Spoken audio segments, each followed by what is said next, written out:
Sultanım, buyurun. Sultanım.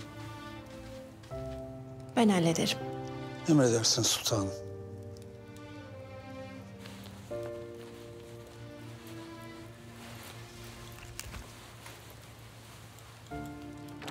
Hünkârım, gözümüz aydın, alayımız dönmüş. Çok şükür. Çok şükür. Herkes heyecanla zafer konuşmanızı bekliyor. Keşke bu nihai bir zafer olsaydı. Lakin daha savaşacak çok cephe var. Düşman her yerde hünkârım. Görüneni değil, görünmeyeni. Dışarıda olan değil, esas yanı başımızdakiler korkutuyor beni. Hala inanamıyorum. Şehzademle beni sizin yanı başınızda diri diri yakmaya çalıştılar.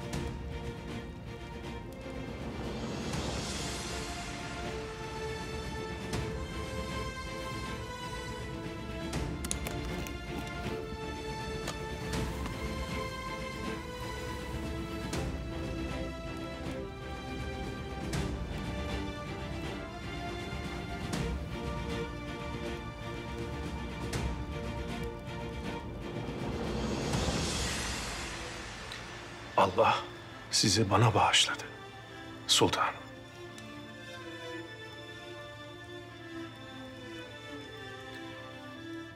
Hala kabus görüyor musunuz? Dün gece gördüğüm rüya diğerlerinden daha farklıydı. Bir yılan gördüm. Zehirli, korkunç bir yılan.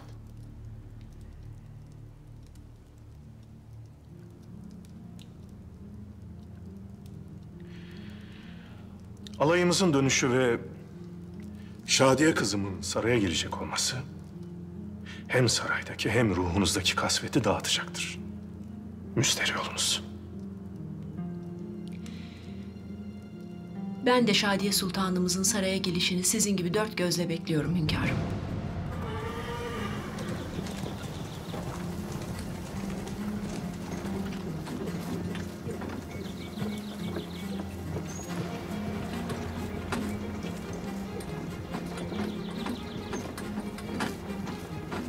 Ne vakit varacağız saraya Firuze abla?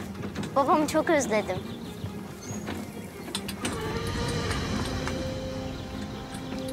Biraz daha yolumuz var sultanım. Biraz daha var. Atlara söylesek daha hızlı koşmazlar mı? Hayvanlar bizim lisanımızı anlar mı? Anlasalar keşke. Evet sultanım. Anlasalar keşke. O zaman onlardan istediklerimizi kolayca yaparlardı.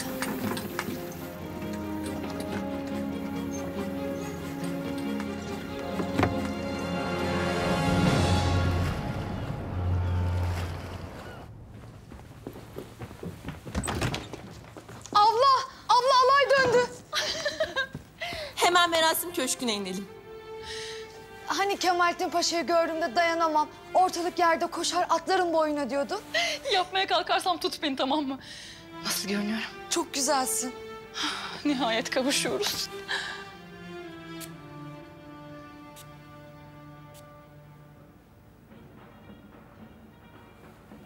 Ah sen. İşitiyor musun? Evet, geldiler.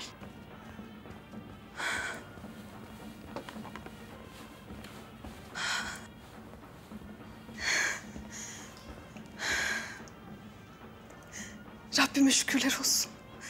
Sonunda hasret bitti. Her hasretlik bir gün biter sultanım. Yeter ki ölüm olmasın.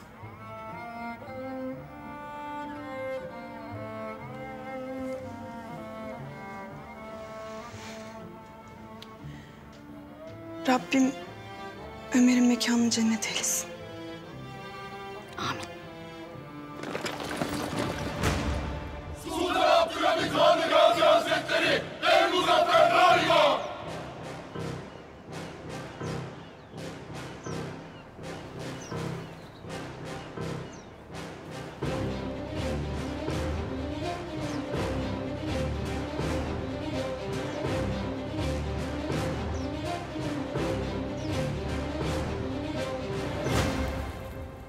Ya Allah, ya Ehad, sen teksin.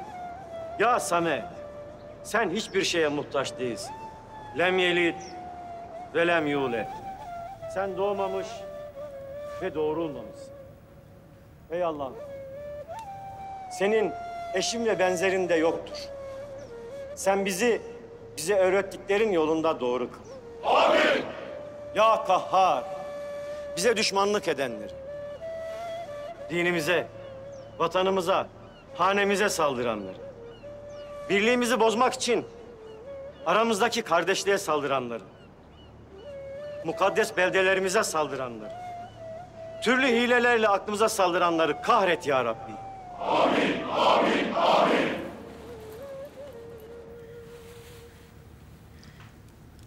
Kemalettin'i görebiliyor musun? Hayır. Belki de gerideki birliklerden birinin başındadır. Belki. Kemalettin yok. Naime duyacak.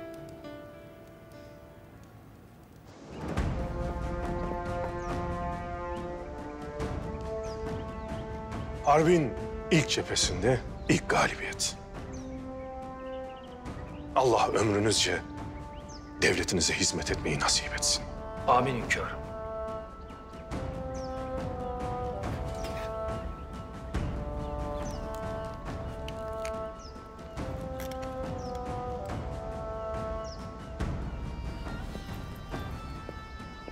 Osmanlı Orduları Komutanı Serasker Rıza Paşa.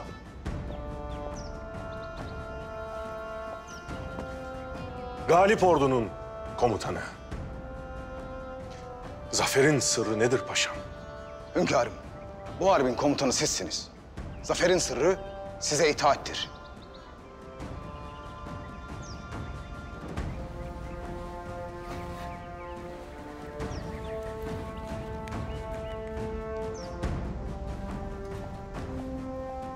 Plevne kahramanı Osmanlı Orduları Müfettişi Azamı Gazi Osman Paşa.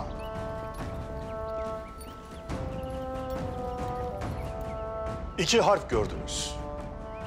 Hangisi daha çetindir paşam? Nefsimizle giriştiğimiz harp hünkârım. Makam, mansıp, mal mülk ile. En çetini evladı iyalle giriştiğimiz harptir.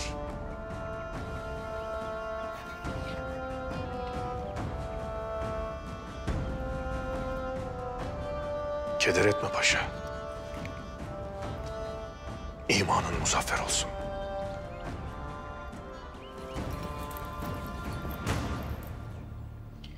Bir şey oldu. Kesin bir şey oldu. İstihkam ve levazım birliklerinin sevk ve idaresini mesulü Selim Paşa.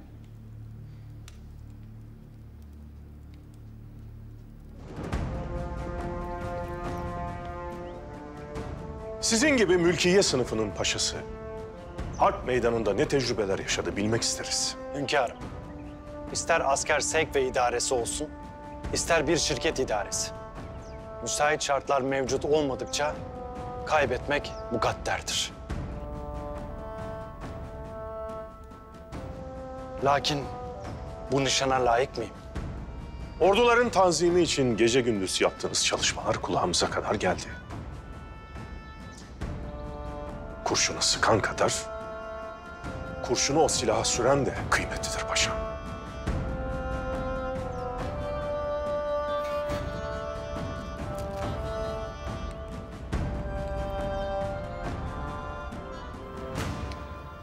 Yazık.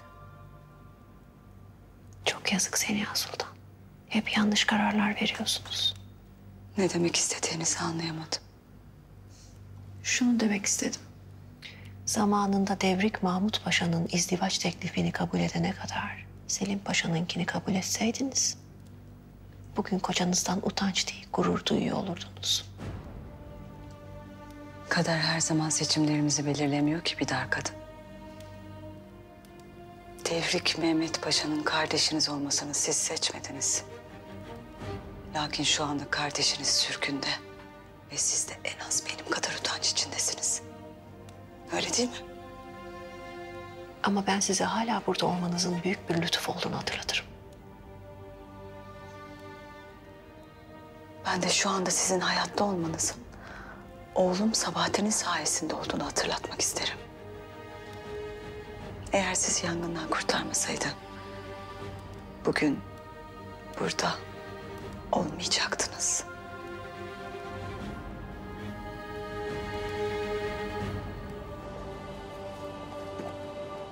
Zaferiniz mübarek olsun paşam.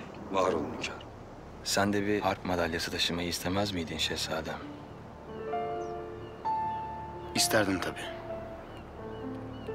Lakin o yangın. Haftalarca duman öksürdüm Sabahattin. Bizi kurtarmasaydın şimdi bu zaferi de göremeyecektin. Şehitlerimizin ruhu şad olsun. Bu ana iyi bak. Osman Paşa'mız Yunanlıların son ümidini elleriyle hünkârımıza teslim ediyor.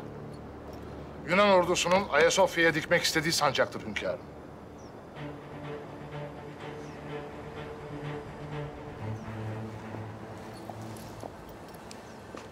Bize zafer nasip eden Allah'ımıza şükürler olsun.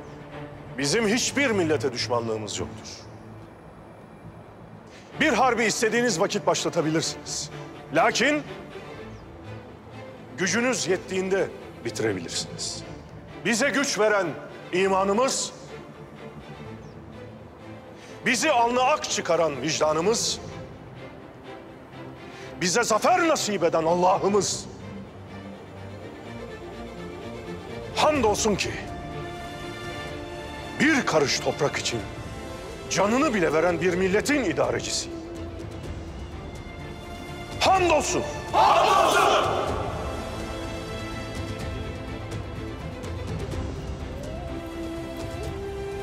Hünkârım, teslim şartlarını konuşmak için Yunan ve beraberindeki temsilci heyeti gelecekler.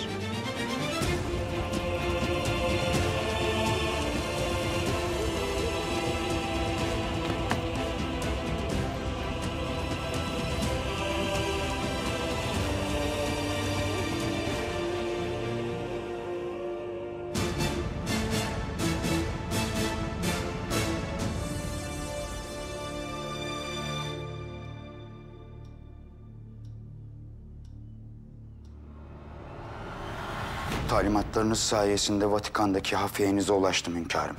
Kendisi yıllardır sizi beklemiş. Bir işaret aramış durmuş. Vatikan'dan dışarı çıkamadığı için de sizinle irtibata geçememiş. Bir süre sonra da vazgeçmiş. Ben ona bunu verdim. O da bana bu tılsımı verdi.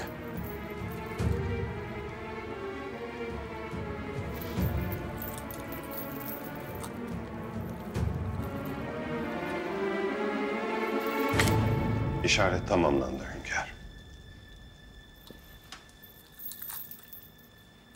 Hafiyeniz Vatikan'da kardinalliğe kadar yükselmiş.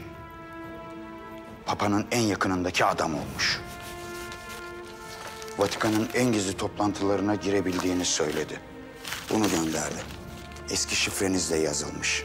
Hünkârım, burada sadece İngiliz gemilerinin Yunan kıyılarına doğru hareket ettiği, ordumuz çekilirken de arkadan saldıracağı yazıyor. Nereden saldıracaklar peki? Öğreneceğiz. Öğreneceğiz paşa. Bizi cephede yenemeyenlerin masada bizi alt etmesine müsaade etmeyeceğiz.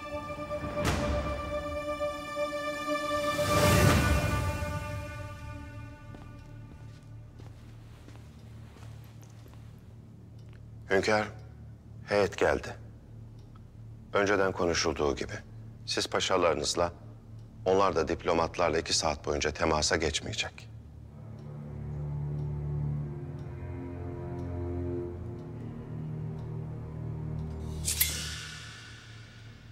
O nedir hünkârım? O hançer. Dedem Murat Hüdavendigar'ı Kosova Muharebesi'nde şehit eden hançer. Ruhu şad olsun.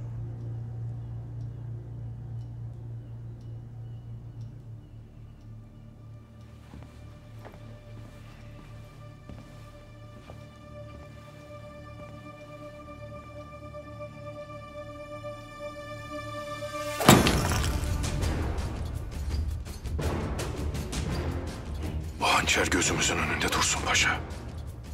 Dursun ki kafirin teslim olmak için gelip dedemizi şehit etmesini hep hatırlayalım.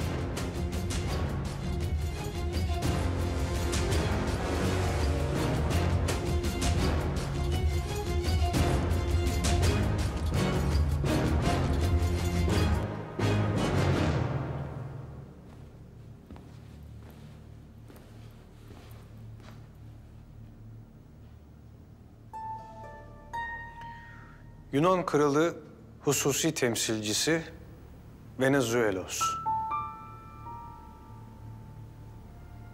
Teslim mülakatını izlemek için vazifeli İngiliz sefiri Lord William.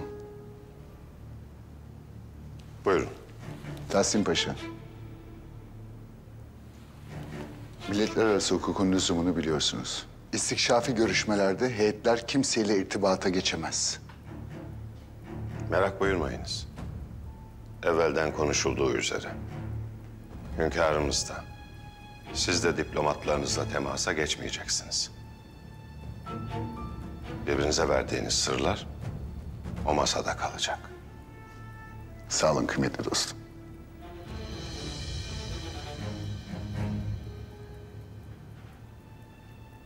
Masada Yunan tarafında oturduğunuza göre barışıncaya kadar düşmanımızsınız. Ben düşmanımın elini sıkmam. Buyurun.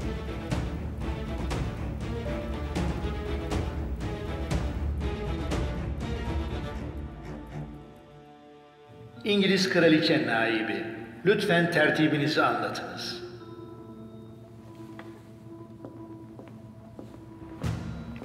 Yunanlıların cephede kaybettiği savaşı biz masada kazanacağız Papa Hazretleri. Dışarıdan hiçbir haber alamayan ve paşalarıyla irtibat kuramayan padişaha karşı son hamlemizi yapacağız. Ve Volos limanından gemilerimizle çıkartma yapıp Osmanlı'yı büyük bir hezimete uğratacağız. Papa Hazretleri, Ayasofya'yı yeniden alabilmemiz için tek mani bizim birbirimizle olan savaşımız. Bu masanın teminatı Tanrı'nın kilisesi adına papadır.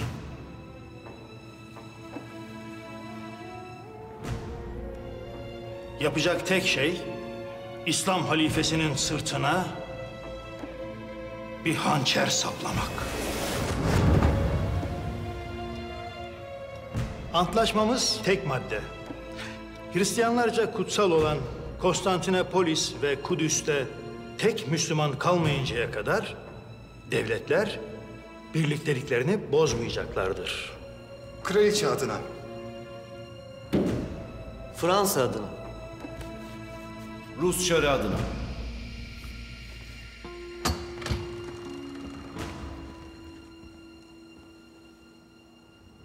Buyurun.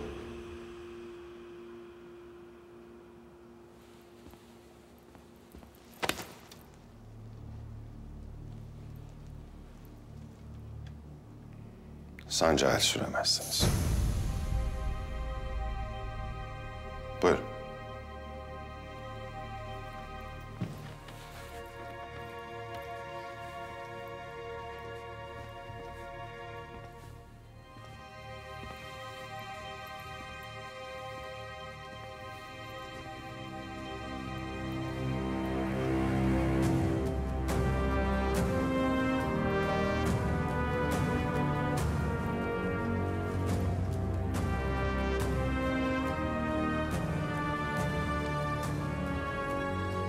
Hürmetlerinizi sunabilirsiniz. İngiltere Kraliçesi adına. Yunan Kralı adına.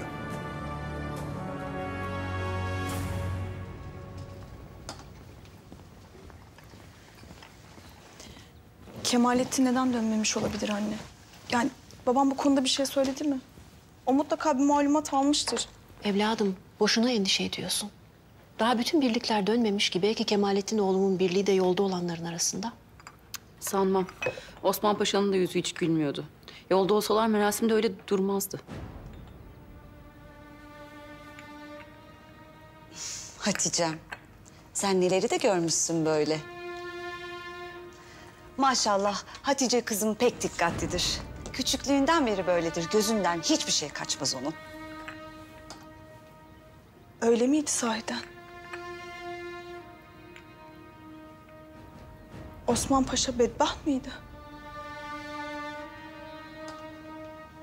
Kızım, yapma Allah aşkına. Merasim vakti, hünkârımız mühim meseleler üzerine konuşurken Osman Paşa'nın gülmesi yakışık almazdı herhalde. Elbette öyle duracaktı.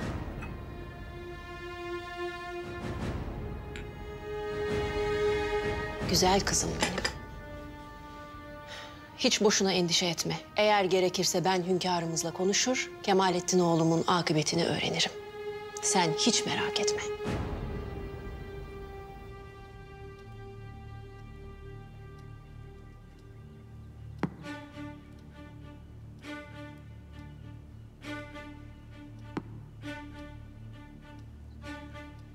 Hançerimiz Atina'nın üzerindedir.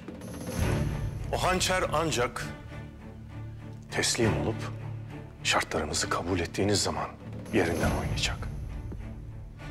Ekselansları, İngiliz hükümeti harp boyunca tarafsız kalmıştır. Tarafımdan tarafsız olmaya zorlandı diyelim. Ekselansları bizi her manada yenilmiş kabul ediyor. Zannımca bu masada pek fazla şey söyleyemeyeceğiz. Siz sözünüzü harbi başlatarak söylediniz. Söz söyleme sırası bizde. Tırnova'da, Gümülcine'de ve dahi tüm Yunan sınırları içindeki Müslüman köylerde tacizler bitecek. Müslüman ahali Osmanlı tebaası olarak tanınacak.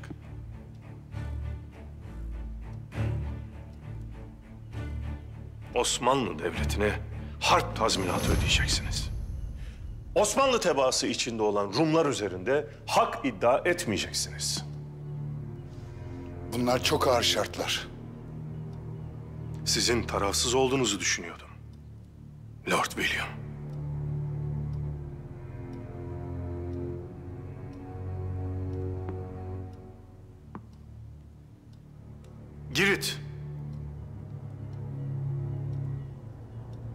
Girit'ten Yunan askerleri çekilecek. Mümkündür.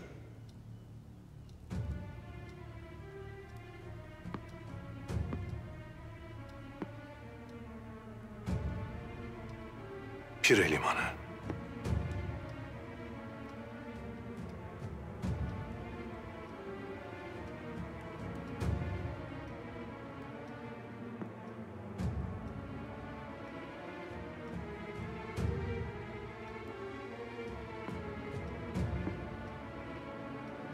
Yok. Volos Limanı.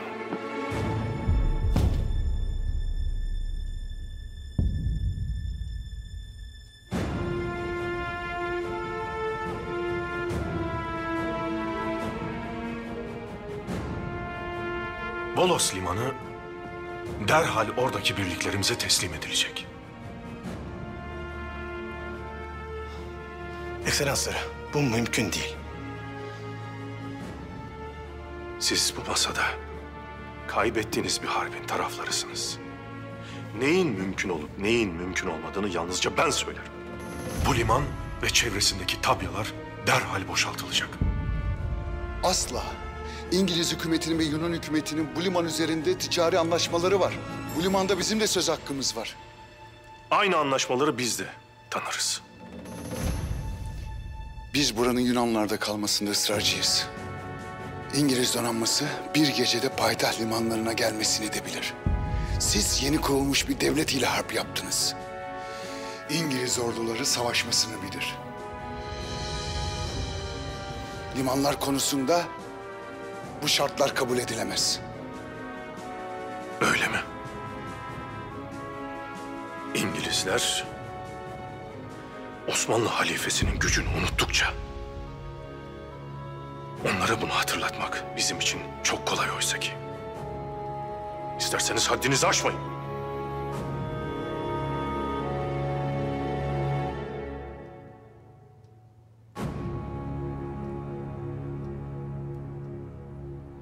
Bütün Yunanistan'ı alabilecek kuvvete sahipken sizden sadece Volos limanını istiyorum. Siz olmaz diyorsunuz. Doğru mu?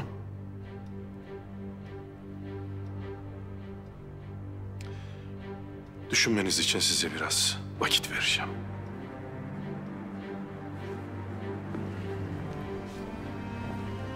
Ekselansları, bu toplantının şartlarını evvelden konuşmuştuk. Kimse katibiyle temasa geçmeyecekti.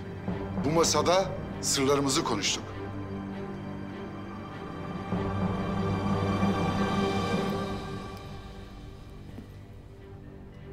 Lakin zihninizi toplamanız lazım.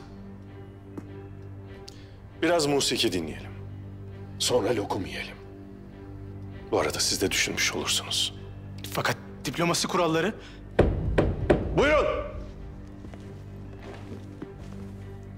Bırak, neşesini bulsun şimdilik. Şimdi biz bu gavurlara bir de lokum mu ikram edeceğiz? Boğazlarında kalır inşallah. Hiçbir tatlı yaşadıkları hizmeti unutturamaz onlara. Ama biz de hünkârımıza ağzına layık yemekler sunabileceğiz. Hünkârımıza helal olsun ama. Cephede askerleri savaşırken ne kendine ne de harimine zevk-ü sefa yaşatmadı. Sahi. O sultan kızları bile o süslü elbiselerini çıkarıp bizle bir örnek giyindiler. Bir keresinde Naime Sultan'ı tanımadım da sen diye seslenecektim az kalsın. Laf dinleyeceğin önüne bakacaksın. Usulü manayı bilmeyen eçel solağına davul çalar demişler. Ne gülüyorsunuz orada siz? He? Kahveler müştü, kahveler. Eliniz çalışacağına çeneniz çalışıyor. Gördüğünüz gibi anlaşmaya bağlıyım. Kimseyle konuşmuyorum. Ne terennüm etmemizi istersiniz hünkârımız? Dedem 3. Selim Han'ın İsfahan şarkısı. Ey gaziler, yol göründü yine garip serime.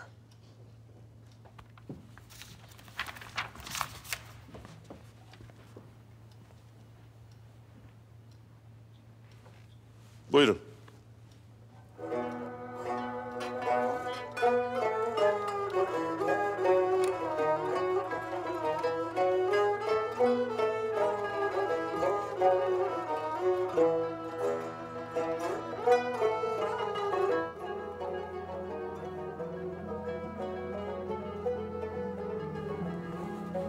Ey gaziler. Şifre Ey Gaziler bestesinde.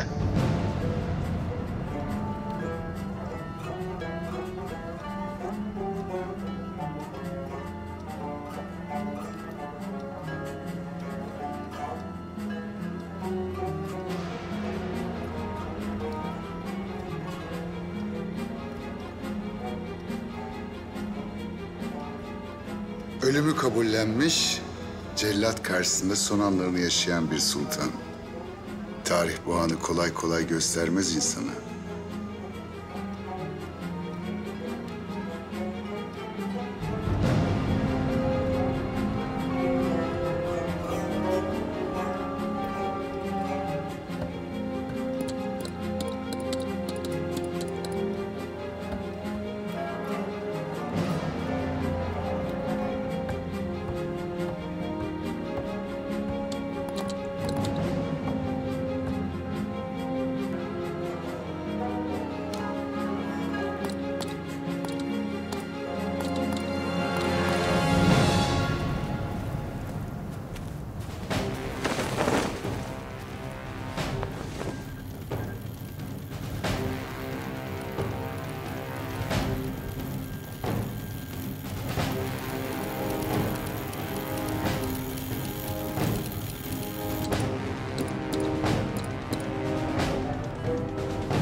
Volos. Volos limanı. Vazife süresi 1 saat. Kurmaylar! Askerlerinize söyleyin. Rütbelerini, sırmalarını söksünler. Eğer ki bu taarruzda başarısız olursak, Osmanlı'yla hiçbir bağ olmayan gönüllüler olarak idam edilmeliyiz. Öleceksek yalnız öleceğiz. Lakin yaşayacaksak tüm Osmanlı'yla. Emredersiniz.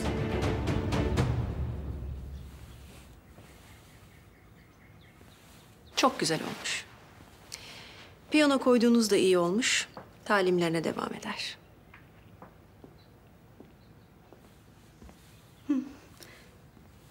Şadiye Sultanımız için bu odayı mı hazırlattınız? Evet, beğendiniz mi? Çok küçük. Yani çocuğa oynayacak yer kalmamış. Buyurduğunuz gibi Şadiye Sultan daha bir çocuk. Bence bu oda ona fazlasıyla yeter. Haklısınız. Şadiye Sultan bir çocuk. Lakin hünkârımızın çocuğudur. Mevkisi sizden de benden de öndedir. Ona sıradan bir çocuk gibi muamele edemezsiniz. Çıkın.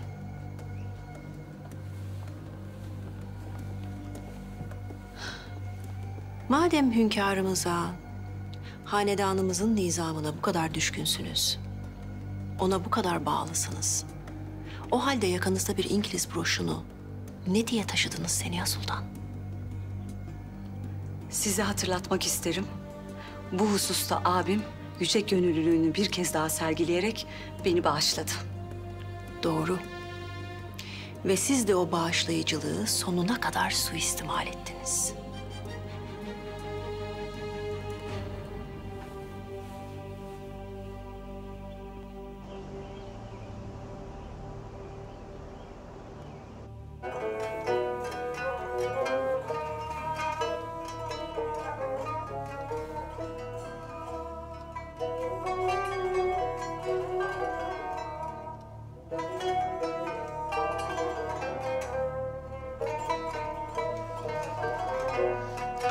Bu oyuna bir son vermenin zamanı geldi artık.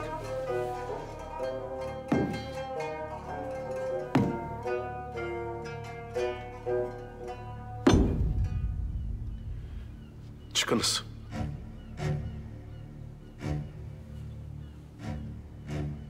Biz buraya teslim şartlarını konuşmaya geldik. Fakat 1 saattir müzik dinliyoruz. Biz teklifimizi ilettik. Teklifinizi kabul etmiyoruz. O vakit Atina'nın bağrına sapladığımız hançer orada kalacak demek ki. Evet, bizi cephede yendiniz. Bu doğru. Lakin masada kaybetmeyiz.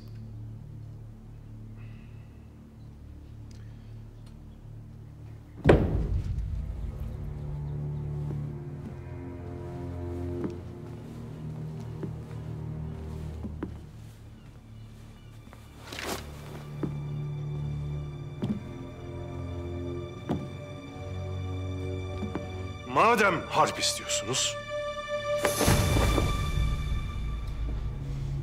gidin. Bakalım memleketinizde bunu asabilecek yer bulabilecek misiniz?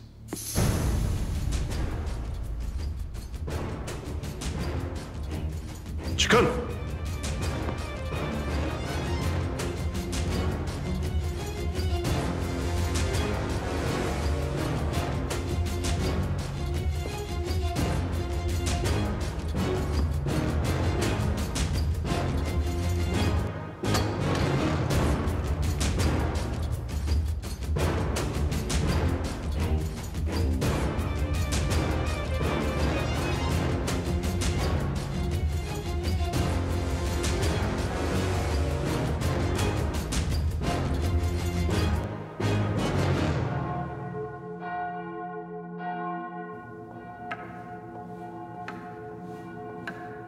Şu saat itibariyle vakit doldu.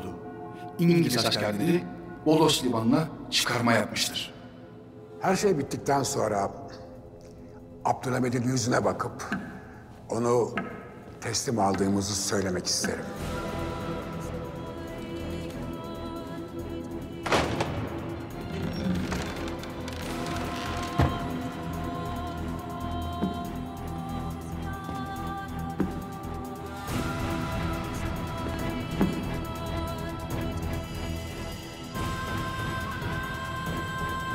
Buna ömrünüz yetmeyecek. Yakında siz bize teslim olmak için yalvaracaksınız. Bunu sultanınıza söyleyin Tahsin Paşa.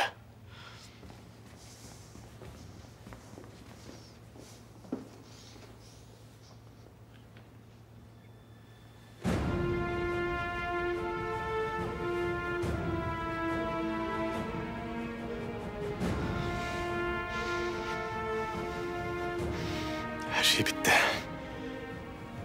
Ateş açmışlar Volos limanından. İngiliz gemilerini batırmışlar. Sen ne demek istiyorsun be adam? Abdülhamid.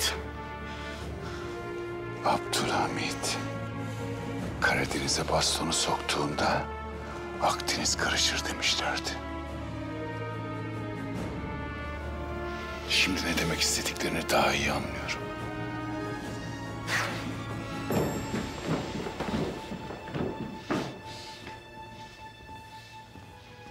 Tahsin Paşam, Sultan Hazretlerine kendileriyle yeniden görüşmek istediğimizi iletirseniz bundan memnuniyet duyacağım. Tüm hürmetlerimizle Osmanlı ile anlaşmak istiyoruz. Teslim olmak istiyorsanız anlaşma şartlarımız bunlar. Görüşmeye lüzum, pazarlığa mahal kalmadı.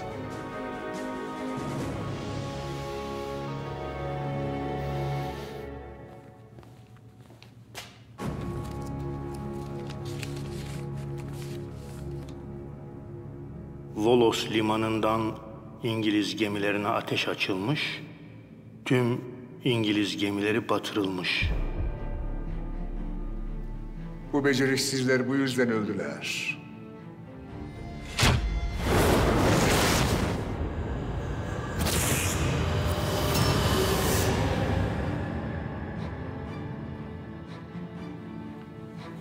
Temsil ettikleri krallar ve kraliçe yeni dünya nizamının vezirini tanımış oldular.